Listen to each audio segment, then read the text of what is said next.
Rabu tu, yang hari Rabu hari itu tu, yang record tu tak upload ke kat video, dekat YouTube. Tak.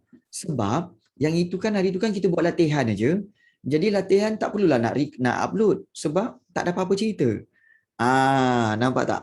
Jadi untuk video kelas tu memang tak ada cikgu upload. Okey, tetapi untuk yang ini ya, sebab ada penerangan nota. Okey. Baik. So kita nak lihat sini dan jangan lupa anda semua, okey, pastikan anda subscribe, like and share. Subscribe, like and share. Ya. Cikgu Rafi. Salah. Cikgu Rafi. Okey. Dia macam ni Cikgu Rafi. Okey. Jangan lupa. Okey. Bell ring ring ting ting. Okey, baik. Dah subscribe. Alright. Macam YouTuber. Kan? YouTuber tak apa, Vigna Version. Jangan tiba kat situ. Jangan tiba kat situ. YouTuber, okey. Okey.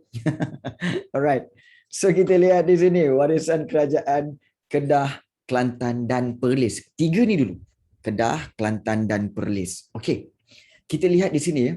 Okey, apa yang diwariskan? Pertama sekali, iaitu diwariskan, iaitu apa cikgu? Diwariskan pertama sekali iaitu sistem pemerintahan beraja. Samalah macam Melaka, macam Johor, okey, macam Pahang, sistem pemerintahan beraja.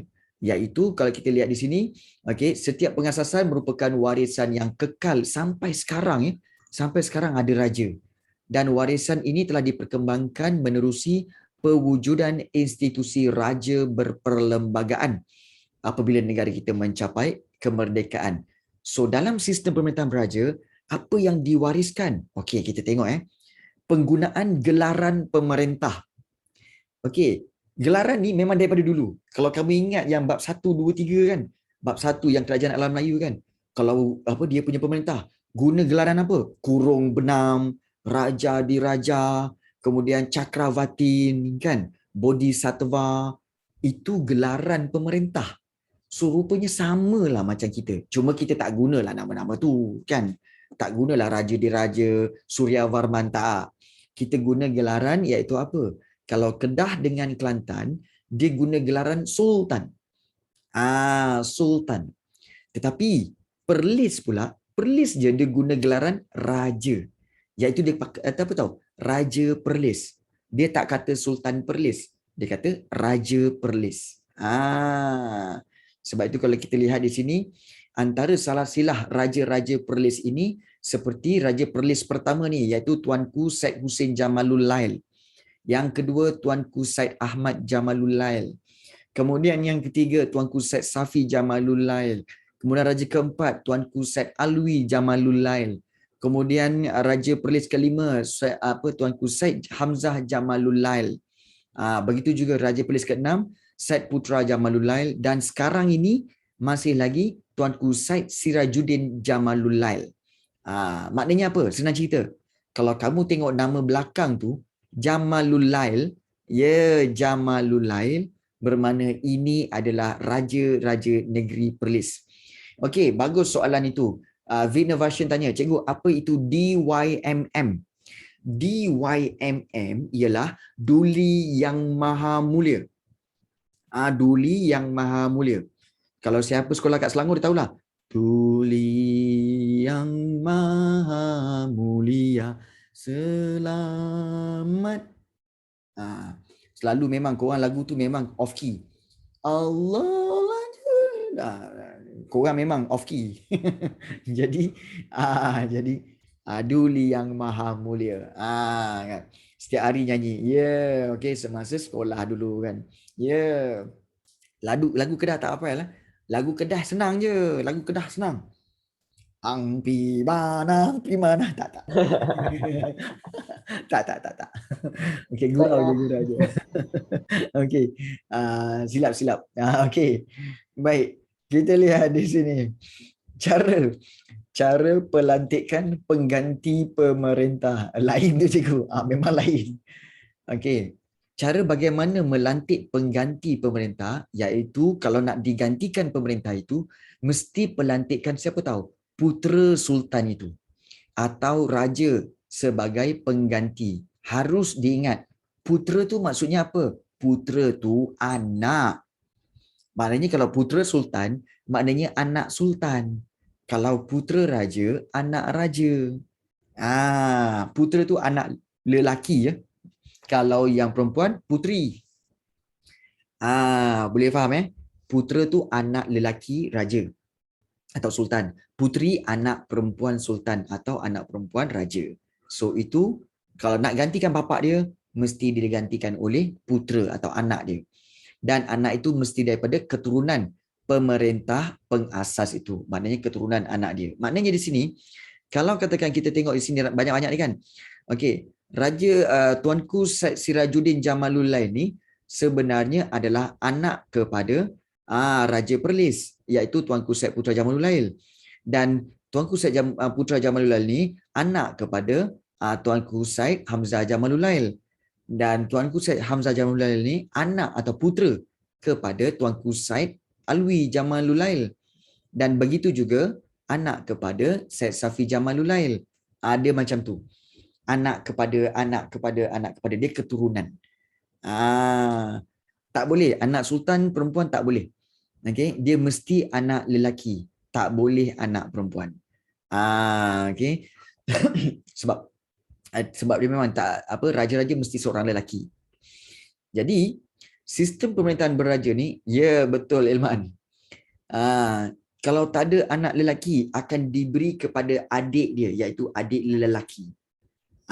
Sultan tu tak ada anak, so sultan tu next dia akan berikan kepada adik lelaki. Dia macam tu. Yes. Alright. So kita lihat okey, sistem pemerintahan beraja dalam sebuah negeri diasaskan kekal diwarisi sampai sekarang. Maknanya sampai hari ini ianya telah dikekalkan, okey, kekal diwarisi hingga hari ini. Dan di sinilah hierarki ataupun kita kata sebagai bagaimana segitiga pemerintahan pentadbiran tu. Setiap negeri ini mesti atas sekali mesti siapa? Mesti sultan. Confirm. Even sekarang ni pun kalau kamu lihat atas sekali mesti sultan. Mesti. Negeri-negeri kita ya. Sebab sultan ini atau raja ni adalah hierarki ataupun tempat tertinggi dalam pemerintahan beraja. Dan warisan ini dikekalkan dengan kedudukan sultan atau raja sebagai ketua bagi negeri. Sultan atau raja ketua bagi negeri ya. Dan memiliki keistimewaannya. Sultan atau raja juga bertanggungjawab sebagai ketua agama Islam. Sultan, raja, ketua agama Islam. Dan merupakan lambang perpaduan rakyat. Jadi semua rakyat akan duduk di bawah naungan atau perlindungan sultan atau raja. Macam gelaran tertinggi Tuhan, itu bukan gelaran pandai, itu memang kedudukan Tuhan. Okey, Aaron. Baik. Kalau kita lihat macam dalam rumah kamu. Dalam rumah kamu, siapakah raja sebenar dalam rumah kamu? Dalam rumah kamu. Betul. Mestilah ayah atau bapa itu raja atau sultan. Mak kamu permaisuri. Permaisuri. Kemudian, anak yang sulung. Tak kisahlah kamu ke anak sulung ke, abang kamu ke, kakak kamu ke, itu adalah Perdana Menteri. Mak kamu raja, bukan. Mak kamu mestilah permaisuri, takkan mak raja. Aduh, kan. So, kamu kalau anak sulung, kamu adalah Perdana Menteri, pembesarnya. Nampak tak? So segala arahan daripada sultan rumah kamu tu, iaitu bapa kamu, ayah kamu, mesti kamu ikut. Mesti kamu ikut sebab sultan ya. Kalau nak kedua cikgu, nak kedua, anak kedua pembesar juga. Pembesar jugalah. Baik, kita lihat di sini. Bibi tak. Bibi kat sini. Bibi dekat luar daripada hierarki ni. Bibi kat sini. Ni bibi. Tak sangat kau punya bibi. Kau ni kan. Apalah. Alright. Right. So, kita lihat anak bongsu hamba. Suka hati kau je Haris. Buat lambai sikit. Buat lambai sikit. Baik. Yang tingkat kedua ialah pembesar. So, pembesar ini dilantik sebagai wakil pentadbir bagi pihak kerajaan dan bertanggungjawab terhadap jajahan atau daerah-daerah tertentu. So warisan pentadbiran secara unit daerah ini masih wujud ya sehingga ke hari ini. Contohnya pembesar ya. Okey, contohnya kalau katakan sultan. Okey, ya, sultan, kemudian di bawah tu ada para pembesar. Para pembesar akan diberi kawasan seorang satu untuk dijaga.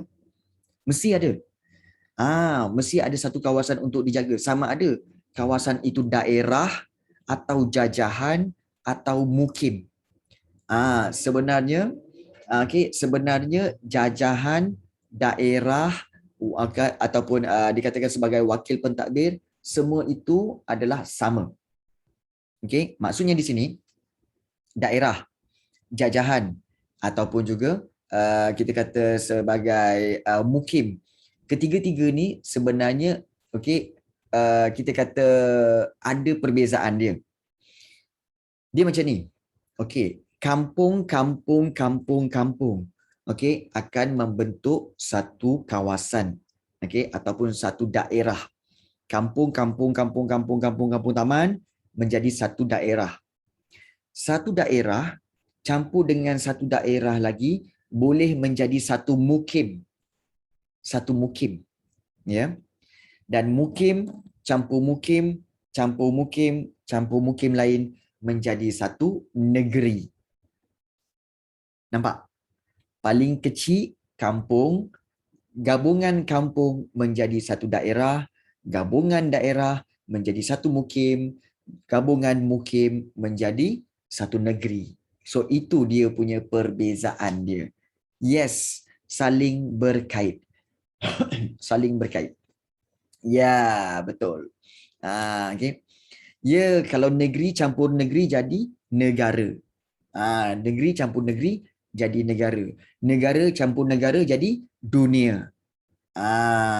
Boleh faham? Okay. So, itu sebenarnya. Dan kalau kita lihat jajahan ni, ada yang tanya, cikgu jajahan tu apa? Sebenarnya, untuk daerah ni, kalau di dunia campur dunia, jadi dunia-dunia lah. Okay. Daerah ada di Kelantan, ada di Kedah, Perlis dan Terengganu ataupun juga di negeri lain. Tapi kalau Kelantan, dia tak panggil daerah. Kalau negeri Kelantan, setiap daerah itu dipanggil jajahan. Jajahan ni, penggunaan jajahan ni hanya digunakan di mana? Di Kelantan saja. Kelantan saja gunakan perkataan jajahan untuk daerah. Dia tak guna daerah tapi dia guna jajahan. Okey? Baik. So di bawah pembesar, pembesar-pembesar yang mengetuai jajahan ini, di bawah pembesar ada penghulu. Kan penghulu macam cerita tadilah. Okey. Barang-barang rosak RM300, kapal sampan RM500, jumlah sebenarnya adalah RM729. Diminta bayar sekarang juga. Kami tak mau bayar, apa pun jadilah. Kalau tak mau bagi bayar, kami bagi tahu penghulu. Penghulu tak datang. Kerana apa? Kerana penghulu makan julap. Sudah berak-berak. Penghulu. Kenapa disebut penghulu? Kerana penghulu itu adalah ketua daerah kawasan itu. Nampak tak? Penghulu, ketua mukim tu. Disebut penghulu. Okay. Baik. So penghulu macam menteri besar tapi dia rendah lagi. Dia peringkat kawasan saja. Kalau menteri besar ni dia peringkat negeri. Dia peringkat negeri. So ini peringkat rendah saja. Yes. Macam penghulu kampung. Yes. So penghulu adalah merupakan penguasa bagi peringkat mukim dan penghulu berperanan sebagai orang perantaraan antara rakyat dengan pemerintah. Maksudnya apa? Maksudnya kalau pemerintah bagi satu arahan kepada rakyat, dia bagi tahu penghulu dulu. Dia panggil penghulu ramai-ramai, para penghulu semua di negeri Battle. Battle nak bagi tahu bahawa para penghulu semua kena bagi tahu rakyat bahawa pada bulan depan Battle akan buat majlis makan-makan. Untuk apa? Untuk meraihkan seluruh rakyat. Jadi penghulu pun balik kampung masing-masing, balik mukim masing-masing, bagi tahu. Ingat ya, minggu depan raja kita akan buat makan-makan. So kamu semua rakyat dijemput hadir. Dia macam tu. So penghulu ni adalah orang perantaraan antara raja dengan rakyat. So dia di tengah-tengah. Nampak tak penghulu ini? So warisan pentadbiran peringkat mukim ini masih kekal sampai hari ini dengan kewujudan ketua kampung yang bertanggungjawab untuk mentadbir unit yang lebih kecil. Yes, ketua kampung lah. Itu dulu. So raja, pembesar, kemudian penghulu. Dan penghulu tu bawah tu ada lagi ketua kampung dan sebagainya. Nampak tak? So inilah pentadbiran yang sangat kita kata sebagai yang diwariskan oleh kerajaan-kerajaan dulu sampai sekarang ada lagi. Ya, sekarang ada lagi sampai sekarang. Sampai sekarang ada lagi. Inilah yang diwariskan, iaitu sistem pemerintahan. Baik. Kemudian adat istiadat. Okey, adat istiadat. Ketua kelas. Paling bawah ketua kelas pun boleh. Kita lihat adat istiadat. Okey, keserumpunan, maknanya persamaan budaya kerajaan Kedah, Kelantan dan Perlis memang ada keserumpunan ataupun persamaan budaya. Iaitu daripada segi aspek keputeraan, perkahwinan, pertabalan, anugerah darjah, kebesaran dan pemakaman pemerintah. Jom kita lihat. Okey, iaitu pertama sekali kita nak tengok majlis pemasyhuran. Adat istiadat tu apa? Adat istiadat ni adalah kita kata sebagai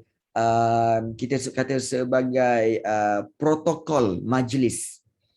Protokol majlis. Maknanya kalau katakan perkahwinan, dia ada adat istiadat perkahwinan, protokol perkahwinan. Mana boleh datang-datang, aku nak kahwin. Hai, nak kahwin? Jom.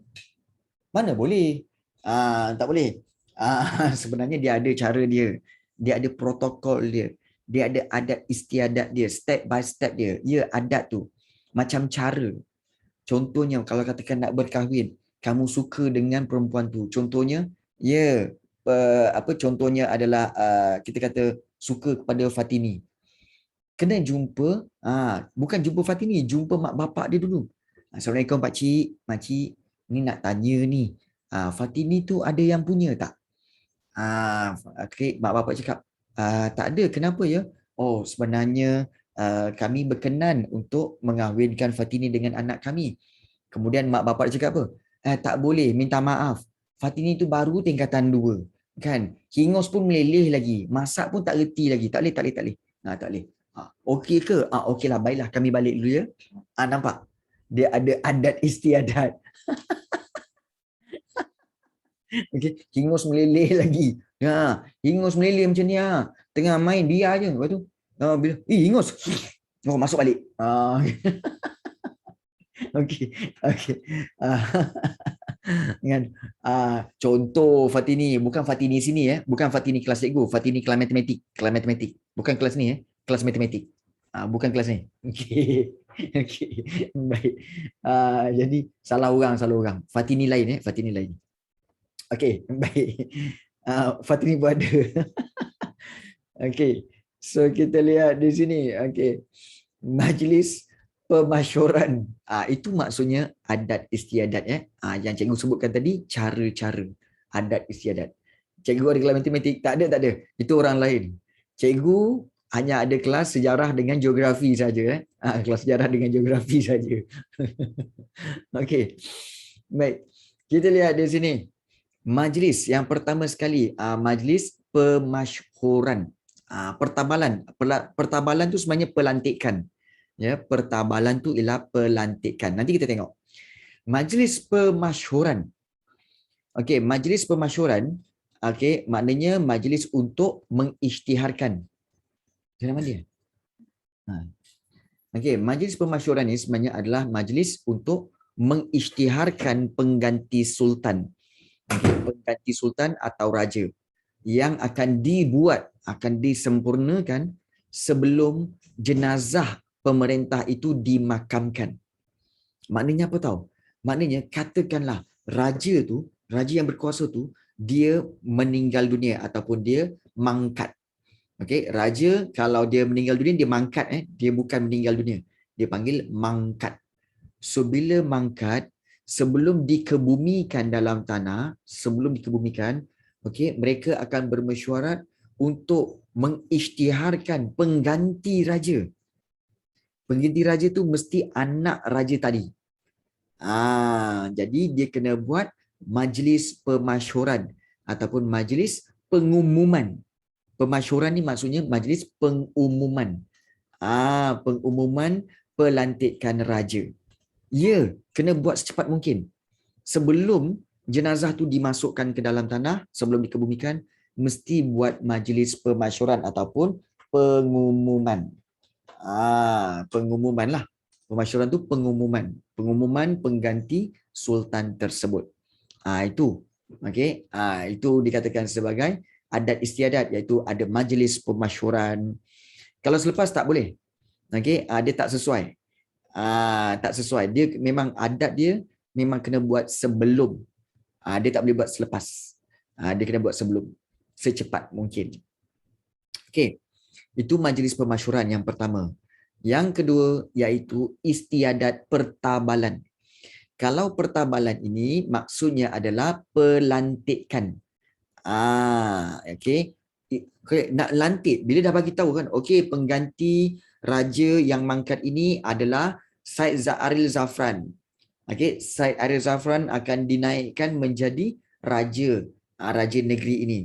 Jadi mereka akan kena buat cepat-cepat istiadat majlis pelantikan. Majlis pelantikan itu dipanggil istiadat pertabalan. Maknanya pelantikan. So istiadat ataupun pelantikan itu akan dimulai dengan mempersembahkan naskah Al-Quran dan alat-alat kebesaran diraja. Kemudian sultan atau raja yang telah dimasyurkan, diwar-warkan itu akan membaca watikah pertabalan. Watikah tu maknanya surat, pertabalannya surat lantikan. Baca surat lantikan, watikah pertabalan tu, surat lantikan, dan kemudian mengucup keris. Macam gambar tu lah. So, dia dah baca, kemudian dia ambil keris, kemudian dia kucup keris. Dia kucup. Kucup tu cium lah. Macam tu.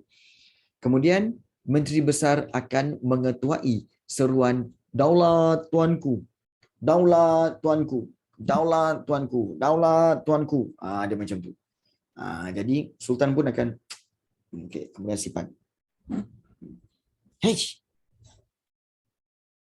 Kan. Berikan dua sebab kenapa tak tidur lagi. Okey, baik. Itu lain. Baik. Okey. Okey, itu lain. Okey. Kan Aaron, kau ni kan. Okey. Kita lihat di sini. Okey. Kita lihat itu majlis atau istiadat pertabalan. Fimo. Okey. Kemudian kita lihat penganugerahan bintang dan darjah kebesaran. Dianugerahkan bintang dan kebesaran, darjah kebesaran. Ku petik bintang-bintang. Okay. Diberikan kepada orang-orang yang tertentu. Okey.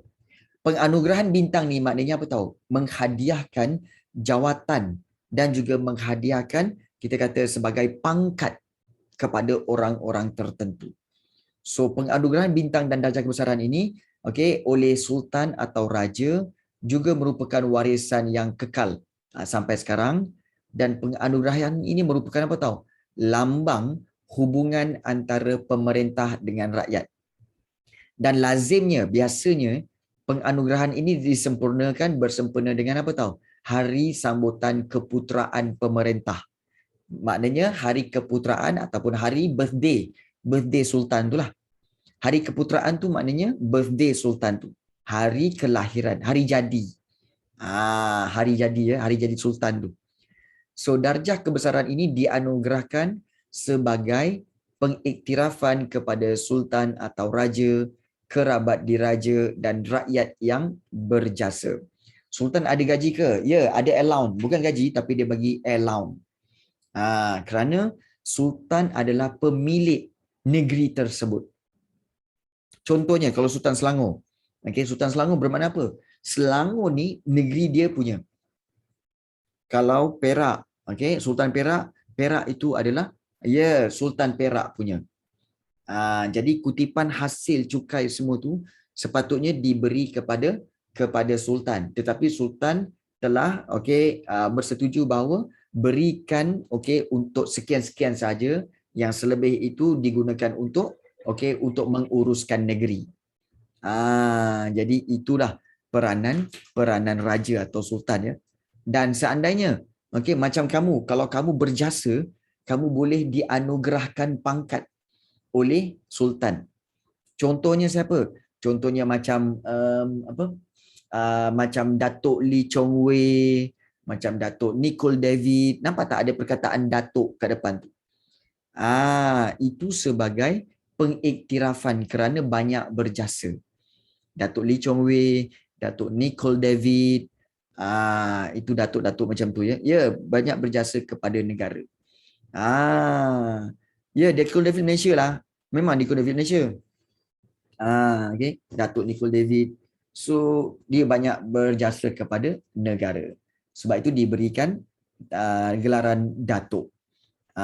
Adakah kemungkinan kamu juga akan dapat datuk satu hari nanti? Mungkin Datuk Arif Lutfi, atau mungkin Datuk Ahmad Mutawali, atau mungkin juga Datuk Elman. Datuk Elman ni bunyi sedap, Datuk Elman.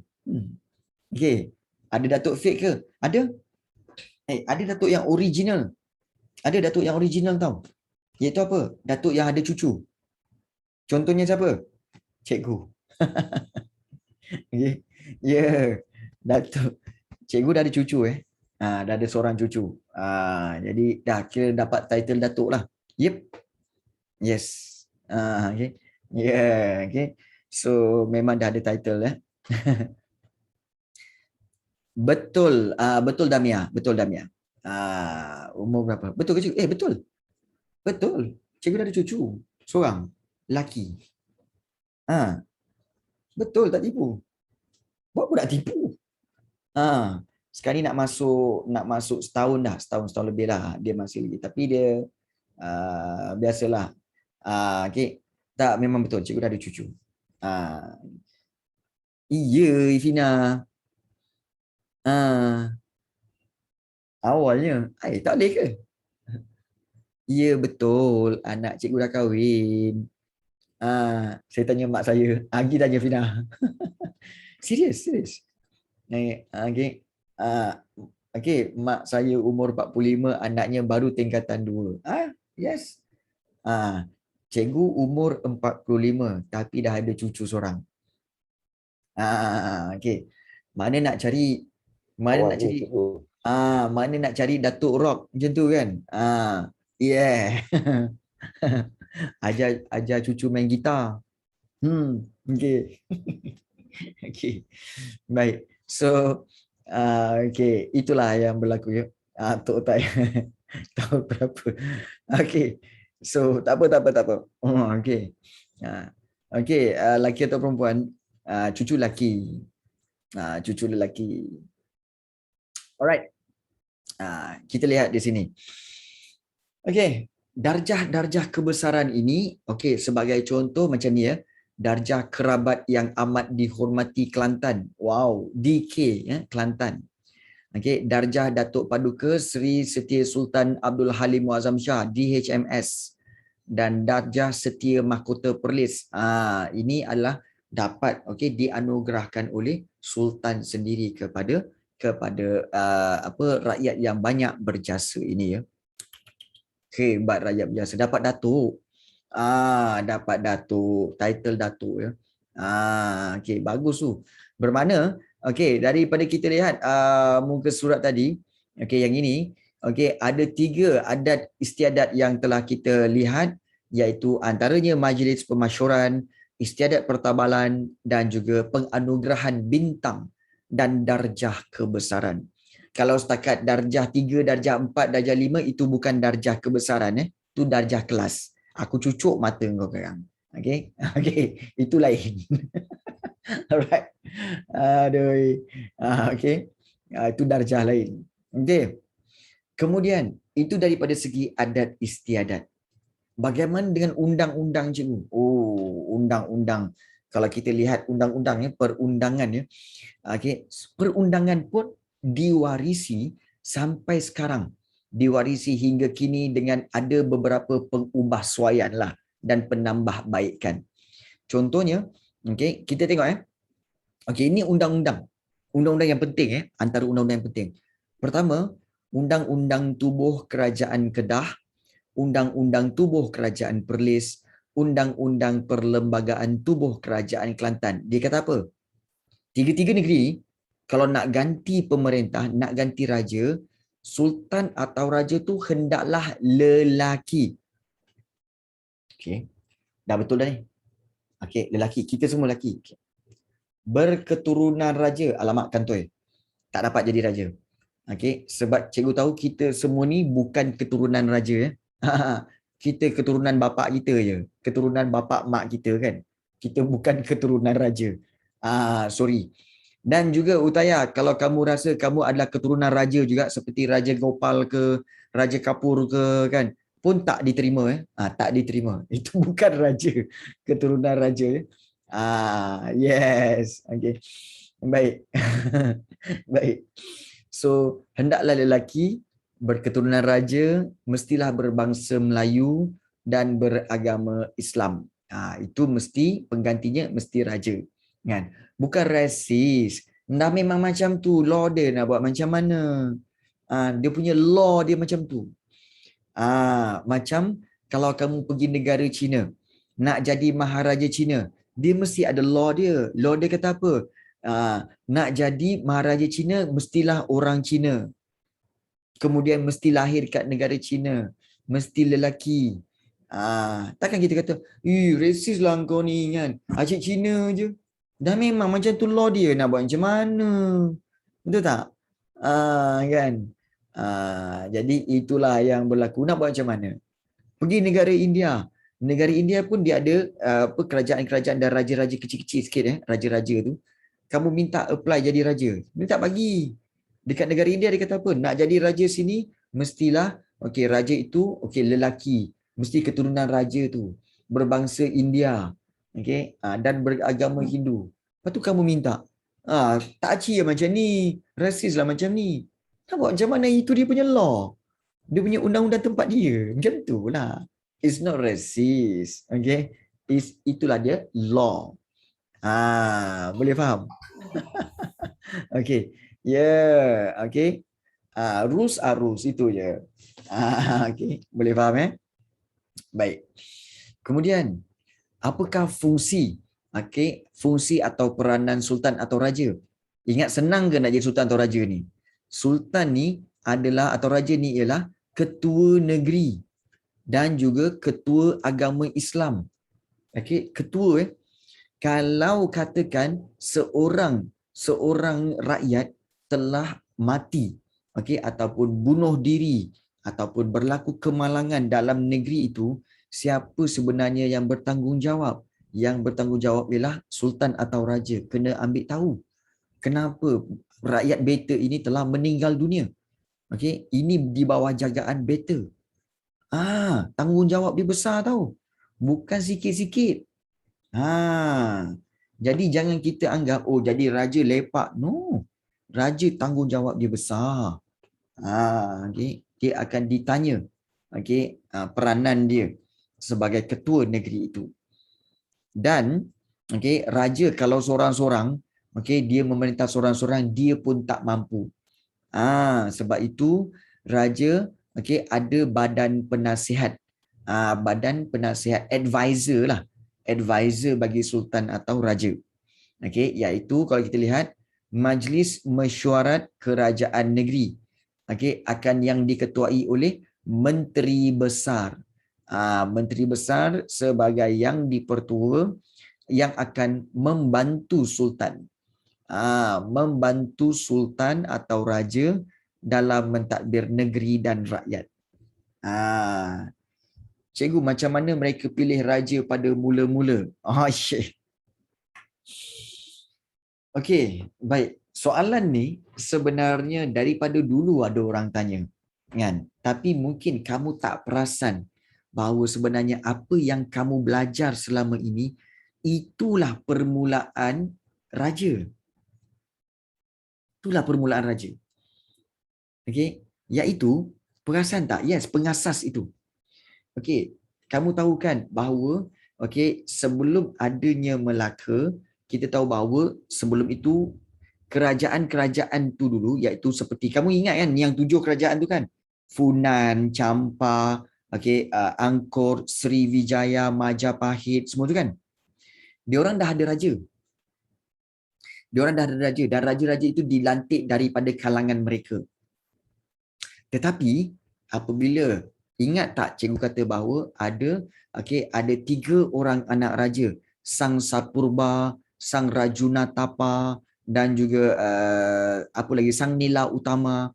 Mereka telah turun di Bukit Siguntang, iaitu Bukit Siguntang tu di Sumatera, dan dia telah bertemu dengan salah seorang penghulu kawasan itu, iaitu Demang Lebar Daun. Dan Demang Lebar Daun kata apa? Kami ni, kawasan ini tidak ada sultan. Boleh tak kamu dilantik menjadi raja? Boleh. Sebab kami ni memang keturunan anak raja. Keturunan anak raja daripada mana? Daripada Raja Iskandar Zulkarnain. So, mereka pun salah seorang itu dilantik menjadi raja bagi kawasan itu. Bila dah jadi raja kawasan itu, anak cucu dia iaitu Parameswara. Parameswara anak raja dia, anak cucu dia tu telah lari pergi ke Melaka dan membuka pemerintahan di Melaka. Maknanya Parameswara anak raja. Parameswara anak raja. Daripada Parameswara itu, keturunan Sultan Alauddin, Sultan Mansur Shah semua, sampai Sultan Mahmud. Sultan Mahmud telah membuka kerajaan Johor, Kesultanan Johor, Johor Riau. Kita baru belajar hari itu kan? Kesultanan Johor Riau. Daripada Kesultanan Johor Riau, kita tahu juga bab yang ketujuh, iaitu apa? Pembukaan ataupun pengasasan kerajaan Pahang, kemudian kerajaan Perak, kemudian kerajaan Selangor dan Terengganu. Itu semua daripada keturunan mana? Keturunan raja-raja Melaka dan Johor. Nampak tak kaitan dia? Nampak tak? Dah maknanya semua tu datang daripada Melaka sebenarnya. Maknanya semua itu ada kaitan keturunan raja. Jadi, raja ni kamu tak boleh apply. Ada borang tak? Bang, ada borang tak? Borang apa? Borang nak jadi raja. Saya nak sini nak isilah kod-kod mana tahu layak. Tak ada bang. Tak ada. Tak ada borang-borang macam tu. Tak ada. Raja dia sebenarnya raja itu dilantik daripada keturunan raja sebelum itu. Jadi kalau soalan kamu tanya macam mana diorang start raja, semuanya bermula daripada kerajaan Sultan Melayu Melaka, kemudian bermula daripada Sriwijaya dan bermula daripada kerajaan-kerajaan alam Melayu. Itu sebenarnya dah ada raja. Kalau macam tu, kenapa Melaka tak jadi ibu negara Malaysia? Melaka tak jadi ibu negara Malaysia sebab pada waktu itu, Kuala Lumpur telah lebih maju berbanding Melaka. KL ni lebih maju berbanding Melaka. Sebab itu Kuala Lumpur dijadikan ibu negara Malaysia. Ya, kedudukannya pun strategik. Perasan tak? Korang tak perasan ya. Korang tak perasan ke bahawa sebenarnya bagaimana bentuk Malaysia tu, semenanjung Malaysia tu kan? Bentuk semenanjung Malaysia tu, perasan tak? Kuala Lumpur tu dia bukan betul-betul tengah, tapi dia tepi sikit menghala ke Selangor, betul? Sebab itu dia center. Perasan tak badan kamu? Badan kamu, jantung kamu bukan betul-betul di center. Jantung kamu di tepi sikit. Perasan tak? Nampak tak? Persamaan jantung dengan Kuala Lumpur. So Kuala Lumpur tu ibarat jantung Malaysia. Nampak? You see? So dia ke sini sikit jantung, bukannya tengah-tengah. Jangan tu sikit. Yang tengah-tengah tu Ultraman. Tut tut tut tut tut. Kan. Dah tahu nak bergaduh, kan, pergi charging 5%. 5% dah turun gaduh-gaduh, tiba-tiba bateri habis. Lempang kan Ultraman ni. Kan, lain kali charge full baru turun. Okey. Ada je Ultraman ni kan. Baru 5 minit bergaduh dah macam tu. Okey. Yeah. Okay, so KL lah. Finish battery. Kalau KL, ya. Yeah. Tak. KL sebenarnya baru lagi. KL baru lagi. Tapi KL telah maju cepat, lebih cepat berbanding Melaka. Sebab itu Kuala Lumpur telah diberikan sebagai apa? Sebagai ibu negara Malaysia. You see? Nampak tak? Okay. Baik, so kita kembali. Kita lihat undang-undang tubuh kerajaan ini, dia ada apa tahu? Ada undang-undang, iaitu undang-undang penggantian pemerintah, kemudian peranan sultan atau raja itu diceritakan dalam undang-undang ini, dan juga badan penasihat seperti menteri besar yang akan membantu sultan juga ada dalam undang-undang ini. So itu perundangan diwariskan sampai sekarang ada. Sampai sekarang ada. Nampak tak ni? Ini jemaah menteri semasa pemerintahan Sultan Muhammad II, iaitu di Kelantan. Ini gambar real. Nampak tu? Nampak? Masing-masing dengan keris masing-masing. Kemudian mesti ada tanjak. Tanjak semua masing-masing. Tanjak tinggi ada, tanjak rendah ada, semua ada. Nampak tak? Ya. Ni, semua muka macam je. Kalau kamu tengok sini, yang sekarang ni dia telah jadi apa? Kalau 6 orang ni, sekarang ni dah jadi kumpulan Eagle. Nyanyi lagu apa? Hotel California. On the dark desert highway. Kalau kat Malaysia jadi kumpulan Slam. Nampak tak? Kan? Kulit album ni. Kulit album. Dah jadi baskers. Kulit album. Lain macam. Tu jemaah menteri yang akan membantu sultan. Okay. Welcome to the Hotel California. Yes. Alright. Dan kemudian kita lihat di sini.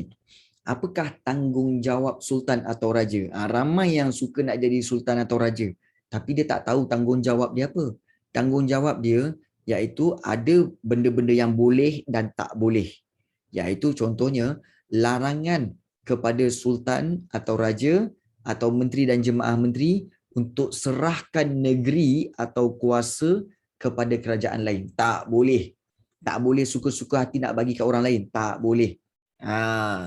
Dan sultan atau raja berhak untuk memilih menteri besar. Sebagai contoh, kalau katakan cikgu jadi sultan, dan menteri besar cikgu ialah Aiman, kan? Jadi kemudian rasanya macam Aiman ni tak boleh lah, kan? Sebab asyik main PUBG je, tak boleh ni, tak boleh. So cikgu tukar kepada Utaya, kan? Tukar kepada Utaya. Cikgu boleh sebab raja. So raja berhak memilih menteri besar. So boleh diberikan kepada Utaya pula. Tapi Utaya pun rupa-rupanya tak boleh. Asyik main ML je. Kan? Main ML lepas tu kalah pula tu. Tak boleh, tukar lagi. Tukar lagi kepada Ahmad Mutawali. Ahmad Mutawali baru okey. Baru okey. Okey. Okey, tu contoh contoh. Contoh.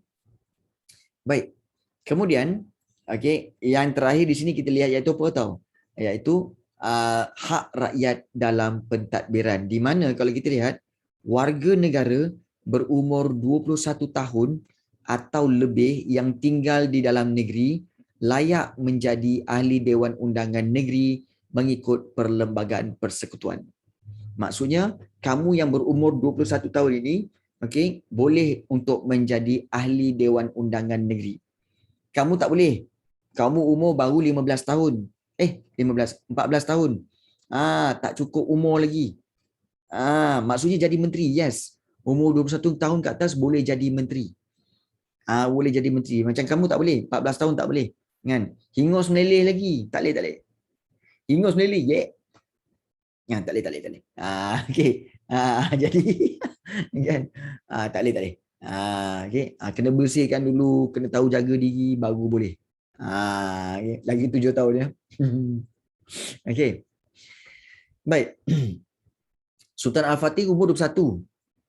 Sultan Al-Fatih umur 21 baru jadi sultan ya. Umur 21. Baik. Kita lihat di sini. Aiman tak ada. Carilah. Okey. Tak ada, tak Aiman ni. Okey, kita lihat pemantapan undang-undang Islam. Kerajaan Kedah telah memperkenalkan enactment zakat. Okey, untuk pengetahuan kamu, enactment ni sebenarnya adalah peraturan peringkat negeri ya, berkaitan dengan zakat yang diuruskan menerusi penubuhan sebuah jawatankuasa pada tahun 1955, dan Kerajaan Kelantan memperkenalkan enactment dan perkeliling berkaitan undang-undang jenayah Islam dan busana cara Islam dalam kehidupan rakyatnya. Nampak tak? Di negeri Kelantan dia ada undang-undang di mana apa tahu? Undang-undang jenayah Islam dan undang-undang cara busana tu berpakaian. Busana tu berpakaian. Maknanya Kerajaan Kelantan telah tetapkan apa tahu? Tak boleh pakai short skirt, tak boleh pakai seluar pendek atas lutut, nampak nanti nampak aurat. Ni busana cari Islam. Pakaian tak boleh ketat-ketat, kena longgar-longgar. Tak boleh transparent, see through, tak boleh nipis-nipis, tak boleh. Kan, tak boleh. Orang lelaki lagi tak boleh pakai yang see through ataupun tak boleh pakai yang nipis-nipis. Takut nanti nampak loceng. Okey, baik. Seterusnya. Okey, baik. Kita lihat di sini hukum maksiat. Okey, baik. Okey. Bukan. Kalau kena buat kena hukum ke? Ya. Yeah. Kalau buat kena hukum, yes, ada denda dia. Loceng yang mana? Loceng kat kaki. Loceng kat kaki.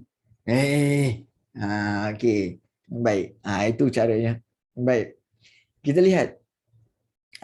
Hukum maksiat di Kelantan. Hukum maksiat di Kelantan ditulis pada abad ke-19 yang melarang perbuatan laga lembu dan persembahan menora.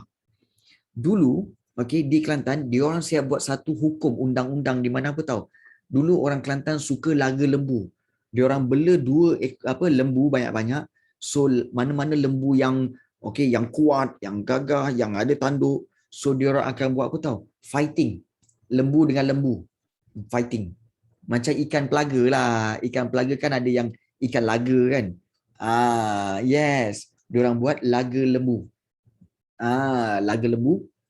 Okey. Dan itu dikatakan sebagai satu perjudian. So itu dilarang. Menora ni pula adalah persembahan macam makyung sikit. Yang ada perempuan yang ramai-ramai di atas pentas. Kemudian mereka menari. Ikut Thailand.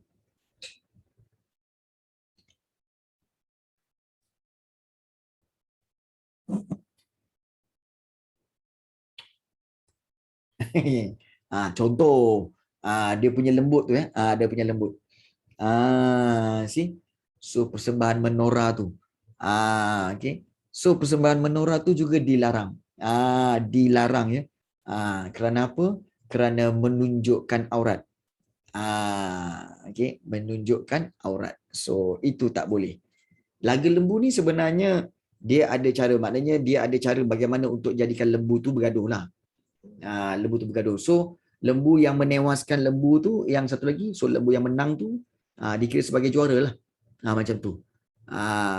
Yes, okay. Yang sama, laga ayam pun sama, laga lembu pun sama, laga ikan pun sama. Punya makarubah. Ada juga kalau lembu gaduh dengan lembu pun ada. Yes. Baik lembu, yes. Okay.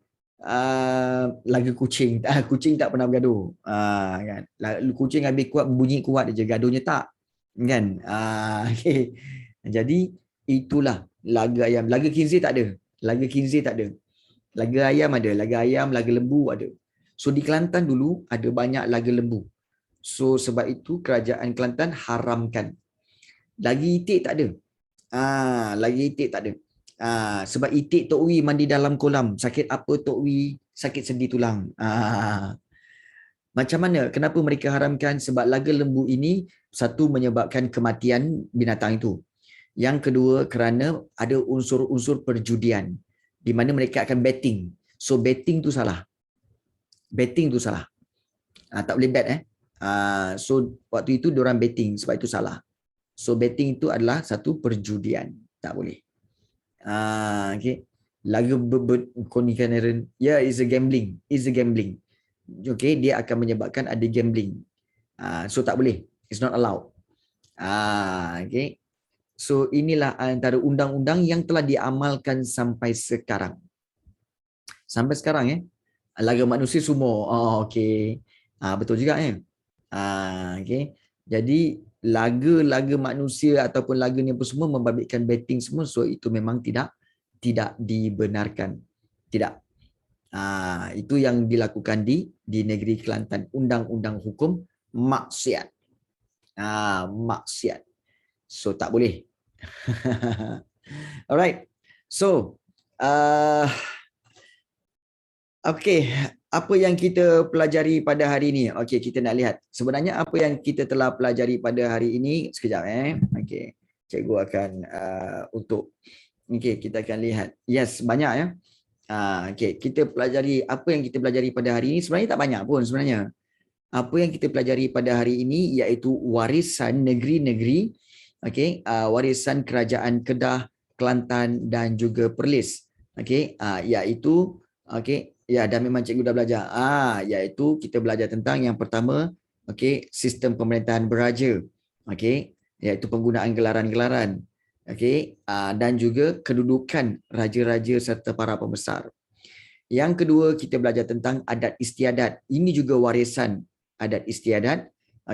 Bagi negeri-negeri itu seperti adat majlis pemasyuran, istiadat pertabalan dan juga penganugerahan bintang dan darjah kebesaran. Kemudian seterusnya kita lihat berkaitan dengan perundangan, di mana ada 3 undang-undang, undang-undang tubuh kerajaan Kedah, undang-undang tubuh kerajaan Perlis dan undang-undang perlembagaan tubuh Kelantan berkaitan dengan penggantian pemerintah, kemudian berkaitan dengan peranan sultan atau raja, berkaitan dengan badan penasihat sultan atau raja dan juga pemantap tanggungjawab sultan atau raja serta juga hak rakyat dalam pentadbiran. Dan juga kita telah belajar tentang pemantapan undang-undang Islam. So itulah berkaitan dengan pemantapan undang-undang Islam. Dan memang cikgu dah belajar. Bagus. Siapa yang dah belajar bab 9 ni di sekolah ataupun di PDPR? Anyone here? Dah belajar bab 9 ni di PDPR? Cikgu, kami dah habis cikgu. Dah habis dah? Dah. Oh, alhamdulillah, laju. Boleh faham lah kan cikgu ajar? Cikgu tu ajar. Faham you. Boleh faham, bagus. Jadi yang hari ini kamu akan menambahkan pemahaman kamu. Menambahkan pemahaman kamu. So itu yang terbaik. Alright. So ada sebarang soalan nak ditanyakan? Silakan. Nak tanya apa-apa? Yes. Nak tanya apa? So kita akan lihat. Baik, baru masuk bab 6 ya. Baru bab 10. Why time so slow? I saw the time was the time is 30. Tak apa. Untuk